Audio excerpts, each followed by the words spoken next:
Como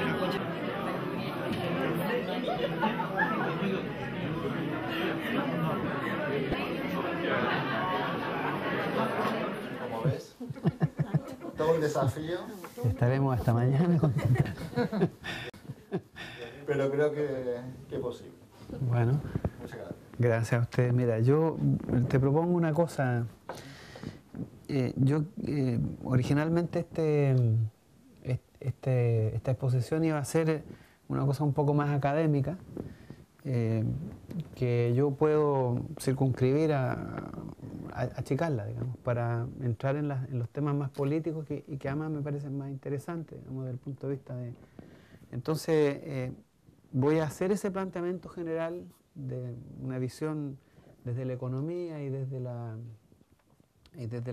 temática ambiental, una visión crítica del modelo de desarrollo, y después entro en esos temas más políticos, ¿no? Que tienen que ver con esto, ¿no? Pero que es importante para mí, por lo menos, situar la discusión en un contexto histórico y en lo que es la centralidad de todos los problemas políticos, que es la cuestión económica, ¿no? La distribución de la renta, el devenir de las clases sociales que en todo pueblo, a partir del capitalismo, se desempeñan. Así como las personas y los pueblos, ¿no? Estamos situados en un tiempo, en un momento y somos el resultado de una historia, lo es también Chile. Chile es un país latinoamericano y nace al mundo con América, y América nace al mundo como el resultado de la expansión del capitalismo en Europa. Junto, y esto lo dice Wallenstein en su tesis sobre el sistema mundo, ¿no? Nace este sistema global, mundial, y América Latina empieza a jugar un rol importante. Y juega un rol importante en la medida en que permite al modelo capitalista de producción global expandirse, fortalecerse y generar una gigantesca acumulación, ¿no? Algunos economistas han perdido un poco su tiempo calculando aproximadamente cuál sería el valor presente hoy de la riqueza que sale del puerto de Cartagena de Indias, en Colombia, al tiempo de la colonización, y se estima más o menos en valor presente una suma equivalente a 3 veces la riqueza global del planeta. Entonces, nosotros de alguna manera somos herederos de esa historia, ¿no?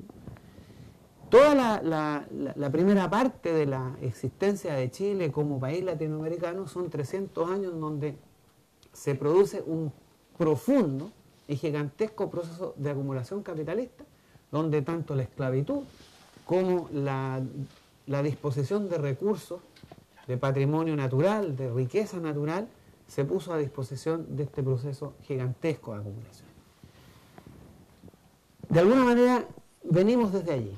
Las luchas por la independencia en América Latina ponen en juego dos proyectos, dos modelos de sociedad. Uno, la visión de Sarmiento, civilización o barbarie, que es la visión, el proyecto modernizante que se construye a partir de las luchas de la conquista de la independencia en América. Se levanta este proyecto en donde, inspirado por la visión europeizante, ¿no?, se entendía Europa como la civilización y el mundo indígena, el mundo africano, ¿no?, la herencia de los pueblos africanos que fueron llevados en virtud de la esclavitud, son vistos como la barbarie. Y ese modelo, inspirador de muchas políticas, y fue fundamentalmente el modelo que inspira la construcción de los estados-nación en el siglo XIX, la construcción de este Estado oligárquico, gobernado por los descendientes de quienes ostentaban el poder en la época de la colonización. Ese es el proyecto inspirador. Frente a ese proyecto, que está instalado en el siglo XIX, está la otra mirada, el otro proyecto ideológico, que es el de José Martí, que resume muy bien en su libro Nuestra América, y que es una visión completamente opuesta, que plantea la urgencia y la necesidad de construir una América sin la importación de modelos desde el mundo europeo.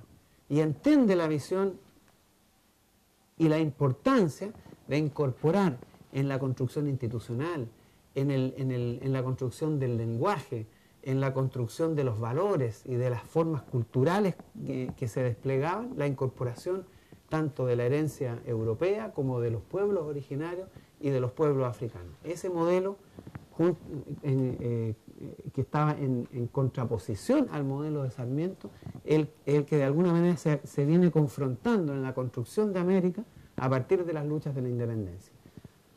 Y el modelo económico chileno, de alguna manera, es una reinstalación de aquellas oligarquías que habían ido progresivamente perdiendo el poder político a lo largo del siglo XIX, porque, a lo largo del siglo XX, porque si bien el siglo XIX en América fue un siglo de construcción de estados oligárquicos y excluyentes, en el siglo XX se instala una nueva dinámica.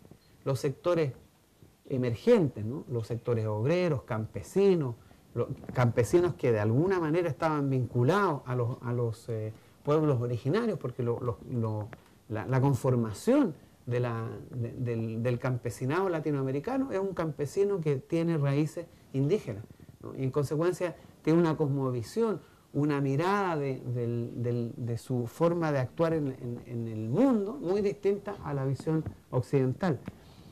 Bueno, el siglo XX es un proceso en el cual los sectores postergados, los sectores subalternos van tomando posiciones.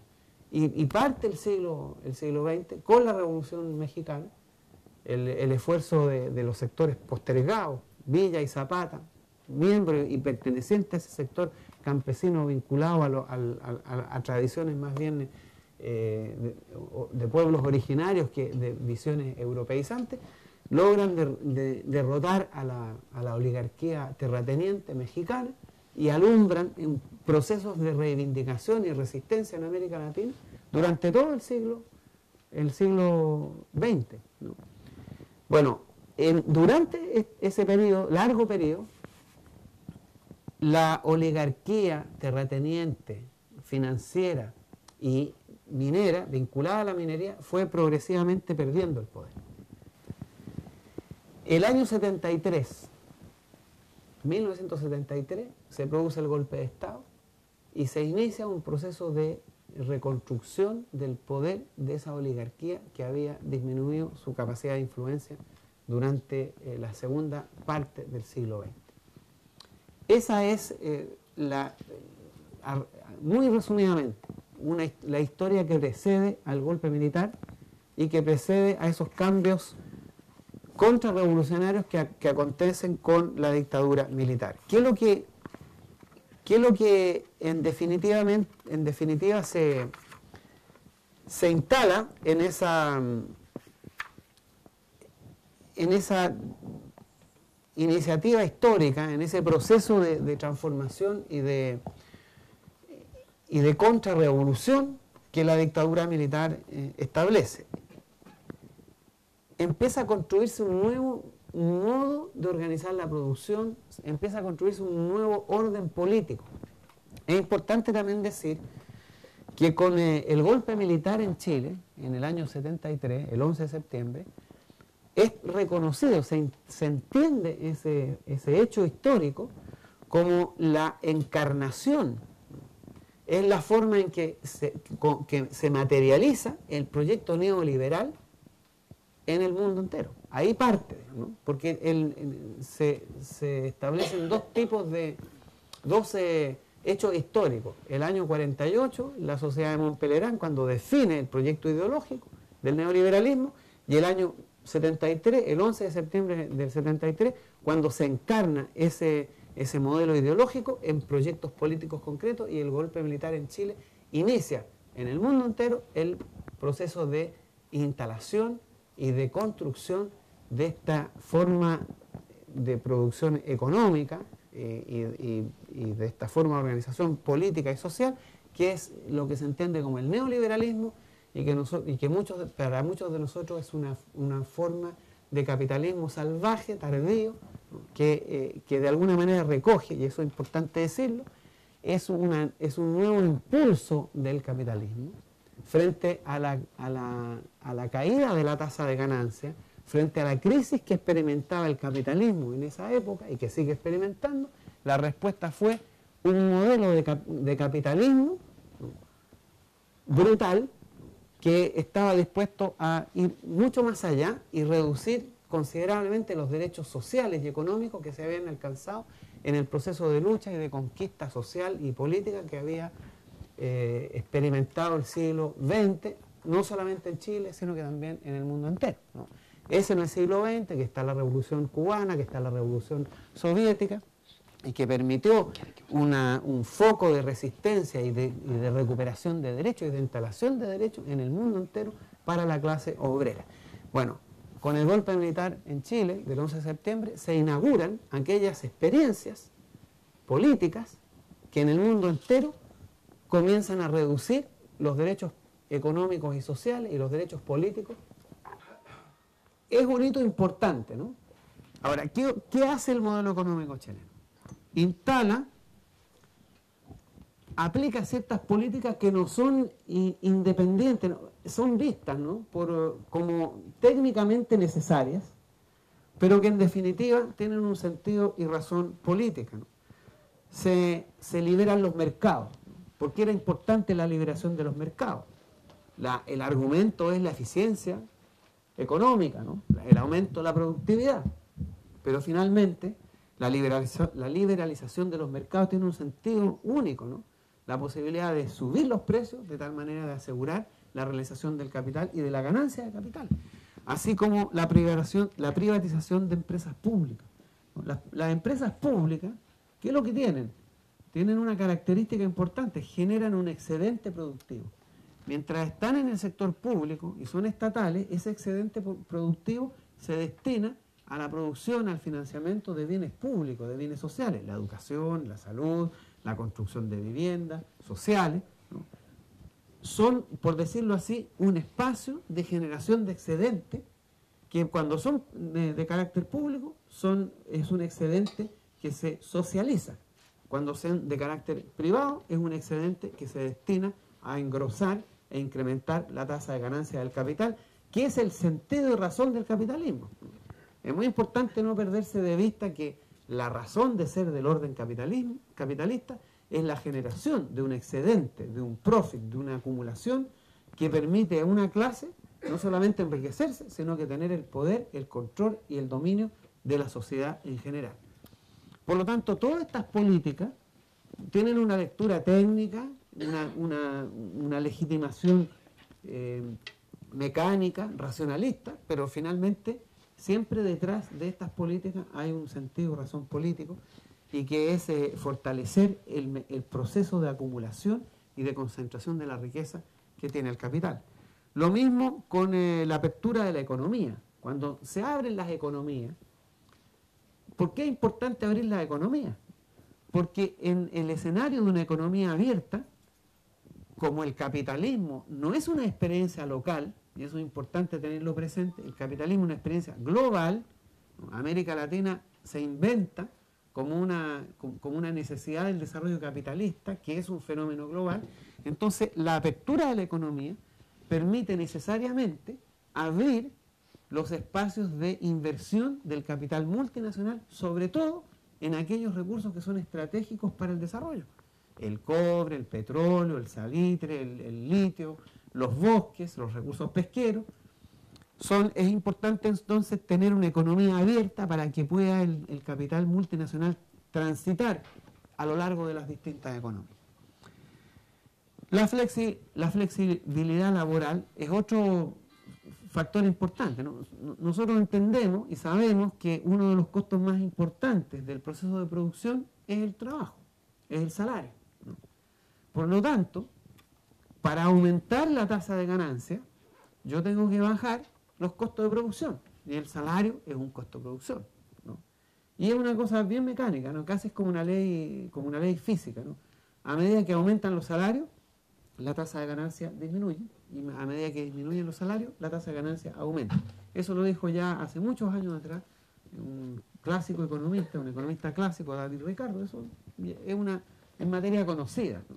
Pero hoy día se disfraza de eficiencia, ¿no? Y además se disfraza de sentido público y de sentido social, porque se dice, si nosotros flexibilizamos el mercado laboral, van a poder trabajar más mujeres y van a poder trabajar los jóvenes, ¿no? Incluso pueden trabajar por menos tiempo, por menos horas. Y en el fondo lo único que hacen con la flexibilidad laboral es favorecer el proceso de acumulación de capital e incorporar, ¿no?, recursos humanos, ¿no?, capital humano a la producción a tasas de salario más bajas y con menos derechos sociales, ¿no? La otra cuestión importante de la dictadura militar fue la transformación de la democracia política en una democracia privada, ¿no? Y eso es muy importante a la hora de entender el fenómeno reciente de las elecciones presidenciales, ¿no? Que nosotros nos enfrentamos con una sociedad política que entiende la participación en los procesos electorales de la misma manera que entiende su participación en la compra y selección de productos en un supermercado. Y eso es importante porque la revolución neoliberal, la instalación del neoliberalismo implica la mercantilización no solo de la actividad económica, sino que de toda la práctica social y política, ¿no? La idea de convertir esto de que un ciudadano vota y participa en política en un ciudadano que vota pero que consume un producto político es muy importante a la hora de asegurar el control social, ¿no?, y impedir los procesos de participación política que hacen dificultoso el proceso de instalación del nuevo patrón económico, el modelo económico. Ahora, lo que se instala en Chile entonces es no solo un modelo económico, no solo es un sistema neoliberal, ¿no? ¿Cómo se materializa, cómo lo entendemos nosotros este modelo? Como un proceso de acumulación, de concentración de riqueza y de incremento de la tasa de ganancia. Básicamente, el modelo nosotros lo entendemos como un patrón de acumulación. Lo que se instala en Chile es por excelencia un patrón de acumulación, un mecanismo de generación de riqueza y de ganancia de capital, que al mismo tiempo, ¿no?, se explica por dos factores fundamentales. ¿Dónde está la fuente de esta acumulación? ¿Cuál es la riqueza que se acumula? La explotación del trabajo, básicamente, un proceso de empeoramiento sistemático y gigantesco de desigualdad, y por otro lado, un incremento en la extracción de la renta económica que está implícita en los recursos naturales. La depredación de recursos naturales y la explotación del trabajo son la fuente principal y por excelencia de acumulación de este modelo que se reinstala en Chile a partir de la dictadura militar y de políticas económicas especialmente orientadas a favorecer ese proceso de acumulación sobre la explotación del trabajo y la explotación de la naturaleza, y que de alguna manera se vincula a los orígenes del capitalismo, al capitalismo originario, inicial, de 500 años atrás, que para expandirse, para desplegarse, requirió dos elementos centrales: 400 años de esclavitud y 3 planetas completos sacados de América Latina en valor presente para generar esta riqueza y esta acumulación gigantesca que significó el capitalismo, y que frente a la crisis actual del capitalismo requiere una vez más reinstalar mecanismos de gigantesca capacidad de acumulación de riqueza y de extracción de riqueza. Y hoy día eso lo vemos, vuelve a América Latina, vuelve en nuestros pueblos latinoamericanos este mecanismo descarnado de derechos sociales, desacoplado de principios y valores políticos que habíamos logrado alcanzar durante el siglo XX como una suerte de lucha y de trabajo político para contrarrestar los impactos del desarrollo capitalista. Bueno, el modelo económico tiene algunas características estructurales, ¿no? La primera y fundamental es que el actor económico, ¿cuál es el agente económico por excelencia son los grupos económicos. Los grupos económicos en Chile son extremadamente poderosos, están presentes en todos los ámbitos de la sociedad humana, no en todos los ámbitos de la economía, sino que de la sociedad humana. Están presentes en la educación, en la salud, están presentes en la actividad minera, en la actividad pesquera, en la actividad forestal, están en recursos estratégicos como el agua, como el cobre, ¿no? Están en los bancos. Prácticamente no hay ningún área de la vida pública, política, social y económica de los chilenos en donde los grupos económicos no tengan, están en la prensa también, donde no tengan una palabra que decir y una política que aplicar. Hay datos que son contundentes para entender la importancia de estos grupos económicos. Los multimillonarios en Chile tienen una presencia, una participación en el Producto Interno Bruto equivalente al 25%, ¿no? El doble de lo que los multimillonarios en Estados Unidos capturan de la riqueza, que llega al 12,5%. O sea, las familias multimillonarias duplican la capacidad de acumulación en Chile que en Estados Unidos. Estados Unidos, el país capitalista por excelencia, el padre de todos los capitalismos, tiene una capacidad de acumulación, ¿no? Una tasa de acumulación inferior a la que existe en Chile. El grupo Luxig, que es el más importante y uno de los financistas más destacados de la actual presidente de Chile, la señora Bachelet, Andrónico Luxig, solamente en un año, entre el 2010 y el 2011, duplicó su patrimonio de 11.100 millones de dólares a 19.200 millones de dólares, prácticamente el doble, ¿no? Solamente en un año. Nosotros hemos calculado que aproximadamente una familia como esta tiene un ingreso diario equivalente a los 4.000 y 5.000 millones de pesos por día, ¿no? Más o menos. Estos son los grupos estratégicos. Son los agentes económicos por excelencia que están presentes prácticamente en toda la vida pública del país. Hay otros datos que nos permiten darnos cuenta del país en que nosotros vivimos, el carácter monopólico de la economía chilena. Aproximadamente el 96% y más de las exportaciones chilenas la hace un 1% de las empresas. El modelo económico chileno tiene su fuerza y su dinámica en el sector exportador. La exportación de cobre, la exportación de harina de pescado, de celulosa, la exportación agrícola. Básicamente es el motor de la economía chilena. Si la economía chilena crece como crece, si la economía chilena se despliega en el mundo como se despliega actualmente, dice relación con la fortaleza, la dinámica que tiene el sector exportador. Más del 96% de las exportaciones chilenas la hace un 1% de empresas que son las mega empresas, las grandes empresas. Esas empresas apenas dan un 10% del empleo, menos del 10% del empleo, y además cubren más del 85% de la facturación doméstica. Es decir, la producción interna la hace también en un 85%, solo un 1% de empresas que son las mega y grandes empresas. Esa es algunas de las características. Ahora, esas exportaciones, ¿quiénes las hacen? Precisamente los mismos grupos económicos. Nosotros podemos decir con relativa certeza, ¿no?, que hay evidencia abundante de la existencia de este modelo rentista de acumulación. Por ejemplo, en la minería. En la minería, el recurso más importante, el más importante, es el cobre, ¿no? Es el producto mineral más determinante de la actividad minera en Chile.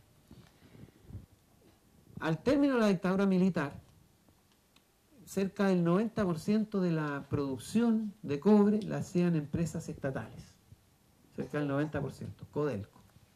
Al día de hoy es el 27% producción estatal y más del 70% producción privada, multinacionales, que están hoy día explotando el cobre. Las ganancias de estas empresas anuales superan los 30.000 millones de dólares. Para que ustedes tengan una idea, el presupuesto de la educación son 10.000 millones de dólares. Y el presupuesto de la salud en torno a los 5.000, 6.000 millones de dólares, de la salud en general. Por lo tanto, no es poca la cantidad de recursos y de capital y de excedentes productivos que salen del país hacia el extranjero producto de la explotación de cobre. Ahora, al mismo tiempo, estas empresas dan menos del 0,5% del empleo, o sea, prácticamente el aporte en términos de empleo es despreciable y pagan muy pocos impuestos. Tienen un conjunto, pero indeterminado, de mecanismos de incremento de los costos para reducir la utilidad y de esa manera pagar menos impuestos. Por ejemplo, pueden hacer hasta el 80% de inversiones en créditos y cuando ellos remesan utilidades pagan un 4% de impuestos. Cuando remesan un 4% de impuestos, porque ellos remesan utilidades sobre la base de pagar créditos, ¿no? Entonces, si ellos traen capital fresco, al remesar utilidades tendrían que pagar un 35%, pero al remesar pago de créditos, el costo en impuestos es un 4%. Y obviamente ellos hacen prácticamente todas sus inversiones con créditos asociados, amparado por el decreto ley 600, que es la ley que regula la inversión extranjera. Pagan muy pocos impuestos. Hay otros elementos, hay otros factores que tienen, ¿no?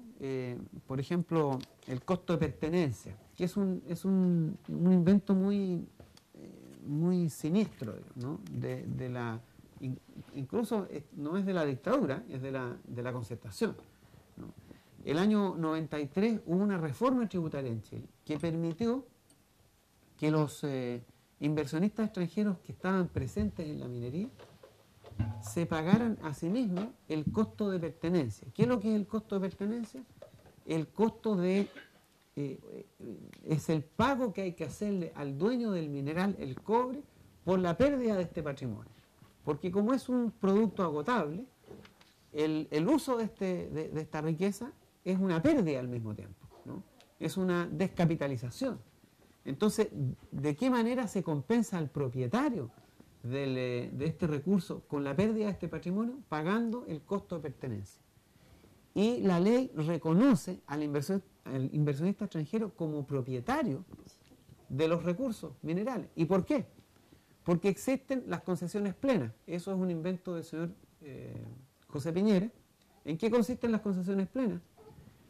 En que la ley minera obligaría al Estado de Chile, en caso de una nacionalización del cobre, a pagarle al inversionista extranjero el valor presente, hoy día, del flujo futuro de todos los ingresos y utilidades que genera la explotación mineral hasta la extinción del yacimiento. Ese es más o menos, entonces, en virtud de esa ley, es decir, que le da, en definitiva, la propiedad del mineral al inversionista extranjero, lo que hace la ley tributaria es autorizarle al inversionista a que se pague a sí mismo un costo de pertenencia por la extinción, por el desgaste del mineral. Pagan muy pocos impuestos, no se hacen cargo de los impactos ambientales. En el norte de Chile la minería es una lacra desde el punto de vista del agua, porque utilizan de manera exacerbada el recurso hídrico, el agua. Se necesita para el proceso productivo. La mayoría de estas actividades, la gran mayoría, la maciza mayoría de estas actividades están en el norte de Chile y entonces están reduciendo el agua para las comunidades indígenas, para las comunidades campesinas, para las mismas ciudades que tienen hoy día severas limitaciones por el uso del agua, a más que lo contaminan, lo destruyen y los bordes costeros donde desembocan toda la contaminación del agua que produce la minería termina destruyéndose. Entonces no se hacen cargo de los impactos ambientales, no son un aporte importante en términos de de empleo, que es una manera que uno puede medir el impacto positivo en la actividad económica respecto al desarrollo económico, y tampoco generan gran cantidad de empleo. Entonces, ahí nosotros, ¿qué es lo que vemos? Vemos esta doble cara de las actividades económicas que tienen un gran impulso a partir de la dictadura militar. Son un proceso de acumulación de capital y de concentración de la riqueza sin generar, por otra parte, impactos sociales o ambientales positivos. Entonces, nítidamente, claramente, en el caso de la minería y del cobre, lo que vemos y de lo que somos testigos es de un proceso puro, neto, de acumulación y concentración de la riqueza, y no un fenómeno de desarrollo. Por eso decimos que el modelo económico chileno es un modelo de acumulación de capital y no es un modelo de desarrollo en el sentido estricto de la palabra, que junto con actividades económicas se van desplegando mejoras en los niveles de salud, de educación, aumentos del empleo, un mejoramiento cualitativo en tanto en términos morales, digamos, inmateriales, y en términos materiales. No se verifica esto con la minería.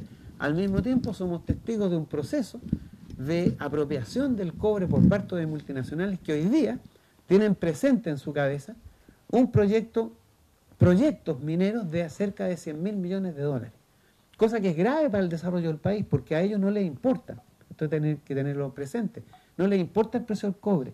A nosotros sí nos importa que el precio del cobre esté alto, a ellos no les importa, porque ellos utilizan, ellos producen el cobre en Chile, lo traen a Europa, lo refinan, o lo llevan a Australia o a Canadá, lo refinan, y el negocio para ellos no es la producción originaria del cobre, sino el refinamiento, la refinación del cobre y la producción de todos los productos y subproductos que vienen del uso de este mineral, ¿no? Por lo tanto, a ellos lo que les conviene es que caiga el precio internacional del cobre, disminuir el precio y no aumentarlo, porque de esa manera el margen de ganancia que ellos hacen en los procesos productivos posteriores son lo que les interesa, ¿no? A nosotros los chilenos sí nos interesa que el precio del cobre esté alto, porque de eso depende el financiamiento del Estado y los bienes públicos, ¿no? Por lo tanto, además, tienen un grave impacto sobre la producción energética. La energía hoy día en Chile, que es un problema grave, porque durante el gobierno de la señora Bachelet se crearon más de 43 centrales termoeléctricas altamente contaminantes sobre la base del uso del carbón, por la necesidad de estos grandes y megaproyectos mineros. Y hoy día tenemos el proyecto de Hidroaicén, que lo van a aprobar, ¿no?, que exclusivamente se hace y se requiere y se necesita para suministrar energía a estos megaproyectos mineros, y no precisamente para aumentar la luz de que disponen los hospitales, los colegios, las escuelas, las universidades, ni la gente en su casa. Bueno, ¿en qué otros sectores nosotros podemos apreciar el carácter de acumulación capitalista por excelencia y no de desarrollo que tiene el modelo chileno? En las pesquerías. La actividad pesquera es otro factor importante del desarrollo capitalista chileno de los últimos 30, 40 años. Prácticamente todas las pesquerías en Chile se han visto sobreexplotadas y tienen procesos de agotamiento del recurso que son impactantes, ¿no? En los últimos 30 años, a nivel mundial, se ha multiplicado por 3 la extracción de recursos pesqueros, y se entiende que eso ha significado una crisis de la disposición de vida marina en los mares del mundo, ¿no? Bueno, nosotros en 20 años multiplicamos por 8 la extracción de recursos pesqueros, por 8.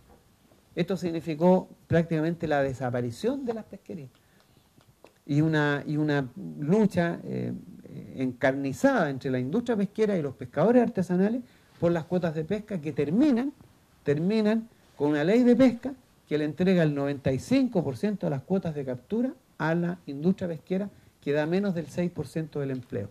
Y los pescadores artesanales en general, que producen el recurso el alimento para las familias, ¿no? Y que de lo que depende más o menos entre 50.000 y 70.000 familias vinculadas a la actividad pesquera, bueno, se vieron reducidos al 5% del recurso.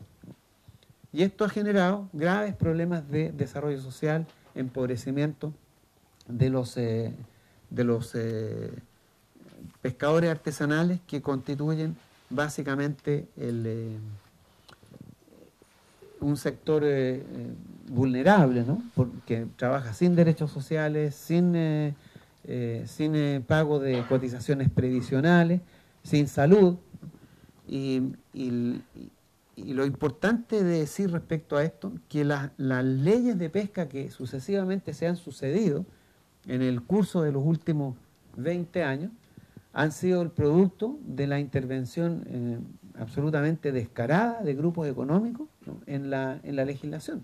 Los parlamentarios que han operado las leyes de pesca siempre han estado vinculados incluso a la propiedad de empresas pesqueras.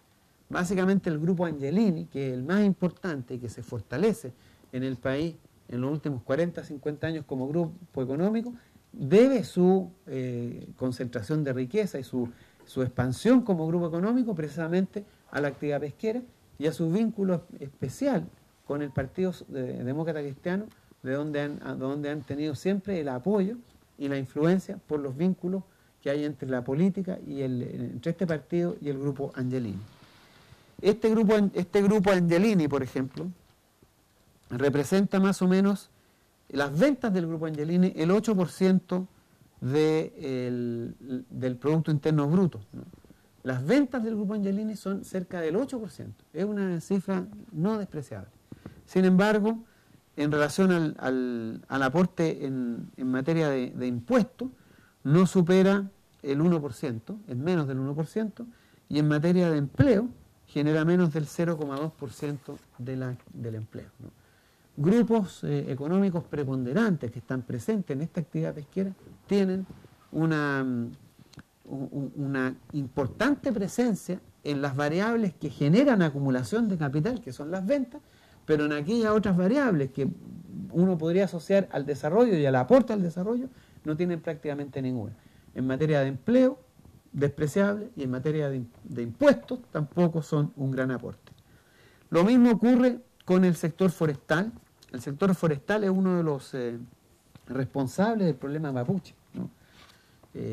La expansión de la industria forestal en Chile no solamente ha significado una destrucción despiadada de los bosques nativos chilenos, prácticamente en la plataforma continental ya no quedan bosques, están en la 11ª y 12ª región y en algunos sectores de la precordillera, pero desde Santiago o desde Concepción a Puerto Montt prácticamente el bosque nativo ha desaparecido, ¿no? El bosque nativo chileno tiene características endémicas especiales, son especies que no están en otra parte del mundo, en su tiempo de maduración está entre los 500 y los 2000 años, tiene especies completamente naturales de esa zona del planeta, y esas han sido depredadas. ¿Por qué?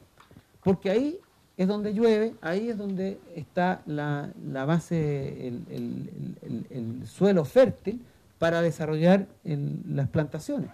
Y entonces lo que ha ocurrido es una disminución de la frontera del bosque nativo, una expansión de la frontera de plantaciones como pino y eucalipto, y hoy día hay regiones en Chile, en Concepción, en donde más del 50% de la superficie de la comuna es plantación, ¿no? Y al mismo tiempo son las regiones más pobres de Chile.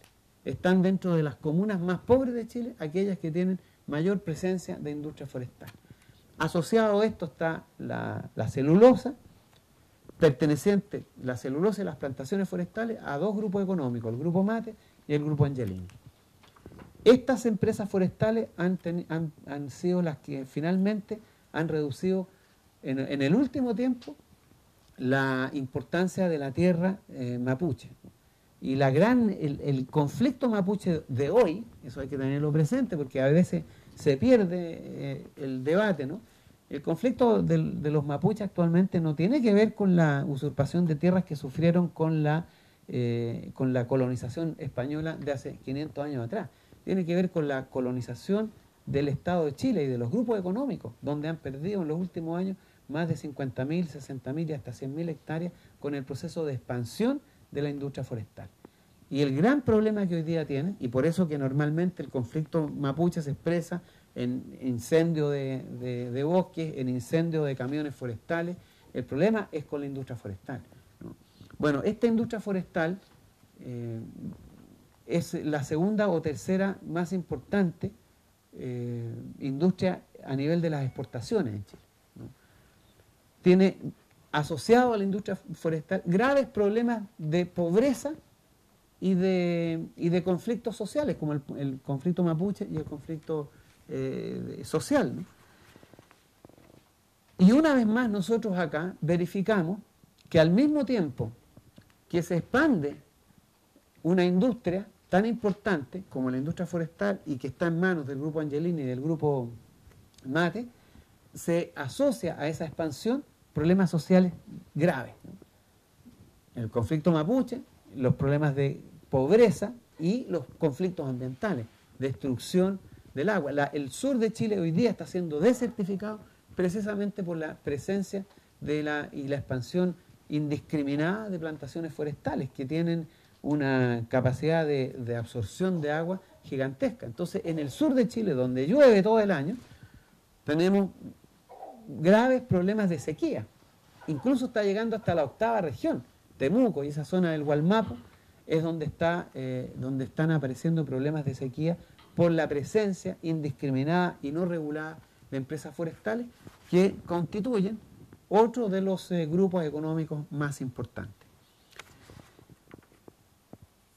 El modelo económico en Chile se manifiesta, bueno, esto es más o menos lo que ocurre en 3 grandes sectores productivos. Importante señalar también que un recurso estratégico para cualquier país, que es el recurso hídrico, el agua, está regulado por lo que se llama el Código de Aguas, un invento de la dictadura militar que convirtió el agua en un bien económico, ¿no? Estableció la diferencia entre los propietarios de la tierra y los propietarios del agua, de tal manera de crear un mercado para el agua, ¿no? Hoy día, a partir de ese nuevo código, mucha gente inscribió derechos de agua sin tener necesidad de ello, ¿sí? Simplemente para generar un mercado del agua. ¿Cuál es el problema de eso? El problema es que terminó de esa manera entregándose este recurso a los grandes conglomerados económicos. ¿Por qué? Porque son los que mayor capacidad de pago tienen. Y hoy día todos los derechos de agua de uso no consultivo, es decir, que no se consume, ¿no? Que se usa, por ejemplo, para producir energía eléctrica, en 100% está en manos de multinacionales que producen energía eléctrica. Endesa, por ejemplo, tiene cerca del 80% de esos derechos. Y el uso consultivo, o sea, del agua que se consume, está en manos de la minería y de la agroindustria, ¿no? Y ahí están los problemas de sequía y problemas severos que nosotros tenemos de agua en Chile. Y hay datos que no se conocen, ni siquiera en Chile. Pero si uno se mete un poco en el tema del agua, a las puertas de Santiago, algunas comunas que están a 100, 150 kilómetros, la gente está haciendo sus necesidades en bolsas de plástico, porque no tienen acceso al agua. Y hace mucho tiempo que no tienen. Los ríos han sido secados. Es impresionante ver cómo ríos que antes, hace pocos años atrás, tenían un flujo importante de agua, hoy día no pasa ni siquiera un hilito de agua. El problema del agua en Chile es gravísimo. ¿Y tiene que ver con qué?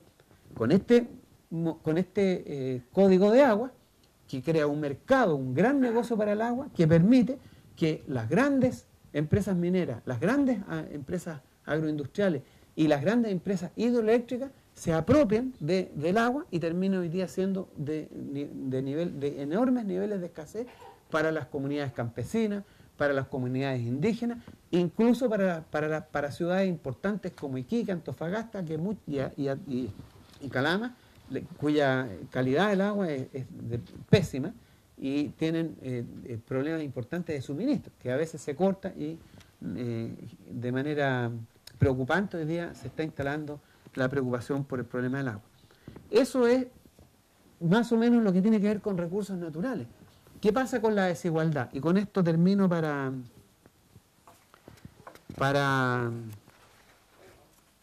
entrar en los temas más políticos, que los podemos ver... ¿Ah? De una pausa. En Chile la desigualdad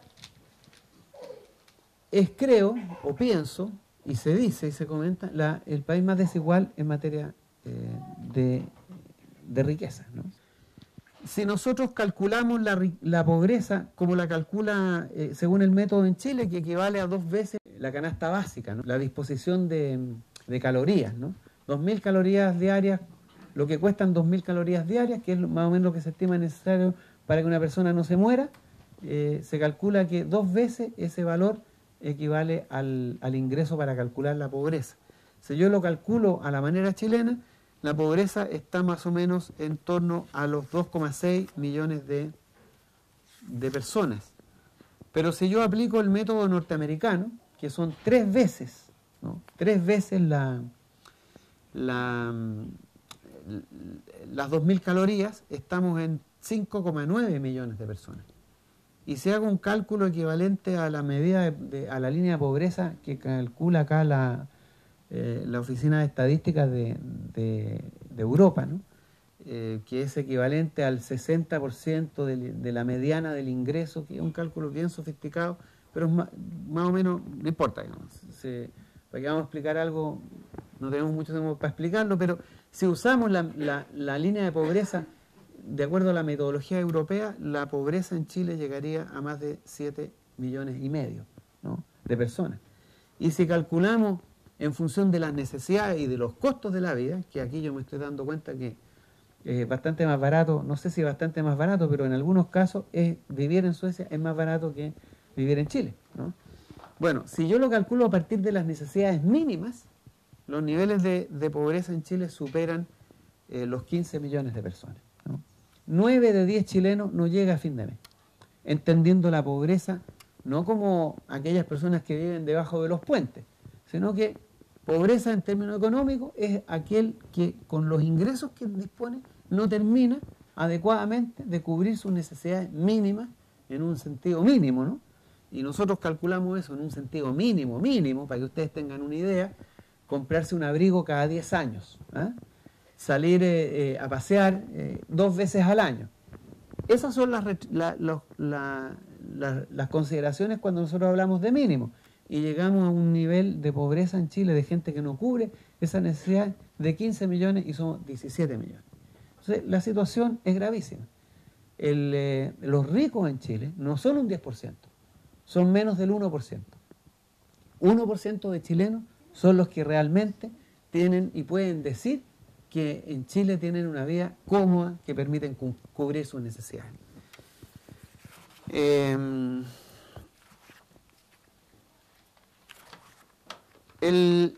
Hay otros 2 temas importantes que me gustaría, 3, digamos, ¿no?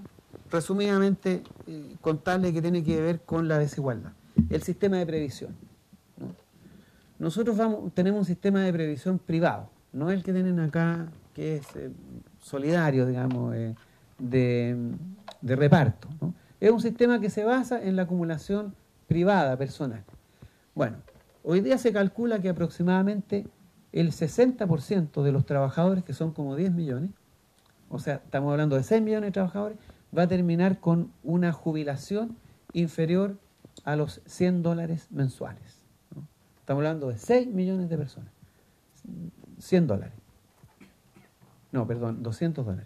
$200. Son 100.000 pesos. 100.000 pesos no es lo mismo que $100. Son $200.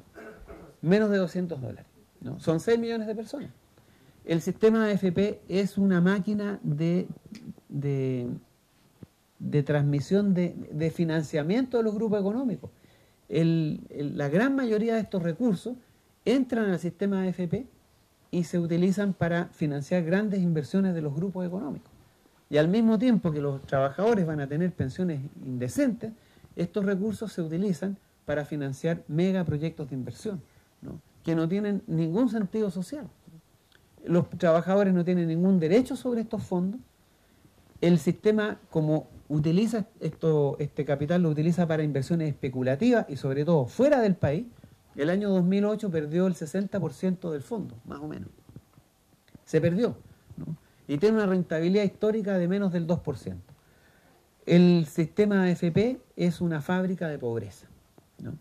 Pero al mismo tiempo que no genera, porque esto es lo que importa decir, ¿no? Esto es lo que a mí me permite dar el argumento de que en Chile tenemos un modelo de acumulación de capital y no un modelo de desarrollo basado sobre la explotación del trabajo y la sobreexplotación de los recursos naturales. En el caso de la AFP verificamos de nuevo lo mismo, una gran máquina de generación de fondos, de capital para financiar la inversión, pero su sentido, su razón de ser, que es pagar pensiones, francamente no cumple su objetivo. Y eso que hoy día el sistema es mejor, digamos, porque hasta el año 2007, de la reforma que se hizo durante la administración de Bachelet, el 50% de los trabajadores no iba a tener nunca una pensión. Nunca iba a tener una pensión. ¿Y por qué no la iba a tener? Porque el requisito era que por lo menos usted tenía que tener 250 meses habiendo impuesto en el sistema. Y como la mitad de los trabajadores no lo hacía, porque tiene trabajos esporádicos, porque no alcanza a generar ese nivel de capitalización individual, la mitad de los trabajadores se iban a quedar sin pensiones. Entonces, ¿qué se hizo con la reforma? Se crea el pilar solidario. ¿Qué significa eso? Que aquel que no alcance a tener una pensión por el sistema AFP va a ser el Estado el que le pone una pensión mínima que es inferior a que es en torno a los $150, más o menos, $150 por mes. El sistema hoy día se puede dar el lujo de no pagar pensiones porque es el Estado el que va a asumir por él la tarea de pagar estas pensiones.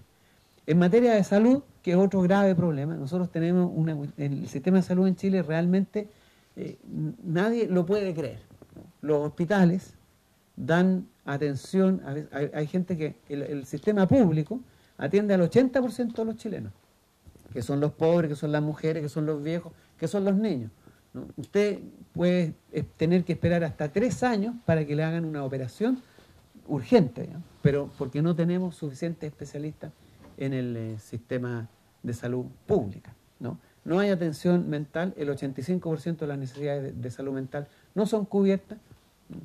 Y no hay atención dental tampoco, ¿no? Y las horas de espera en los hospitales son enormes, 8, 10, 12 horas. La gente se muere en los hospitales, o se muere en sus casas sin atención, ¿no? Y estamos hablando del 80% de los chilenos que no tiene cubiertas sus necesidades de salud. Y para el resto, que está en el sector privado, tienen que hacer copagos gigantescos y tampoco tienen cubiertas sus necesidades ni de salud mental ni de salud dental. Por lo tanto, el problema de la salud en Chile es gravísimo. Sin embargo, para que ustedes vean una vez más un nicho de negocio, el Estado tiene convenios con las clínicas privadas. Y solo el año pasado, por lo menos 1.500 millones de dólares se le pasaron al sector privado para que hiciera algunas prestaciones de salud a los que están en el sistema público, ¿no? Como los hospitales no dan abasto, como los hospitales no tienen las camas suficientes ni los especialistas, entonces hay algunos planes que algunas personas pueden recurrir y que como el Estado a través de su sistema no se los otorga, se los hace a través del sector privado. Pero el sector privado cobra, y no poco. Los traspasos de recursos desde el sector público al sector privado llegaron el año pasado a más de 1.500 millones de dólares. Aproximadamente 4 hospitales de alta complejidad que se dejaron de construir, cerca de 300.000 nuevos empleos en el sector público y un conjunto no despreciable de centros de atención primaria. O sea, la salud, incluso la salud pública, hoy día es un nicho de negocios para el proceso de acumulación de capital. Eso en materia de salud, eso en materia de educación. Y el otro tema gravísimo, con el cual voy a terminar, es la situación de los trabajadores. En Chile hace 40 años que no hay derecho a huelga, que la persecución sindical es un problema grave, que no existe la negociación interempresa, que existe la libertad sindical, o sea, usted puede tener hasta 50 sindicatos por empresa, ¿no? Los trabajadores no tienen hoy día asegurado ningún derecho en sus puestos de trabajo. El sistema de la contratación por honorario sin contrato de trabajo es un fenómeno masivo. Incluso en el sector público, que tenemos más del 60% de los trabajadores en el Estado que tienen contrato a honorario, o sea, no tienen derecho a salud ni derecho a la pensión de vejez, ¿no? Y además los niveles de horarios de trabajo en Chile, las horas promedio de trabajo llegan a las 12 horas. 12 horas, ¿no? Bueno, ese es el Chile visto desde mi perspectiva, ¿no? Tengo que reconocer que yo no soy objetivo, no me interesa la objetividad. Nunca he hablado con sentido científico. No nos olvidemos que el mismo Nietzsche decía que la verdad no existe, que hay hechos y que aquí lo que hay son interpretaciones de los hechos. Y que la verdad termina siendo siempre la interpretación del poder. Y yo no tengo la interpretación del poder, tengo la interpretación de los que sufren, de los marginados, de los trabajadores, de los estudiantes, de los enfermos en los hospitales. Yo miro las cifras y que yo soy economista, miro estas cifras y este es el país que yo veo. Creo que es un país que es bastante cercano a la realidad y eso tiene implicancias políticas. Y de esas, si quieren, podemos hablar en la segunda parte de esta exposición para intentar contestar todas esas preguntas políticas que tienen que ver con esto, que a mí para mí es importante que ustedes conozcan estas cifras porque son las que a mí me avalan para pensar desde el punto de vista político. Eso es. Muchas gracias.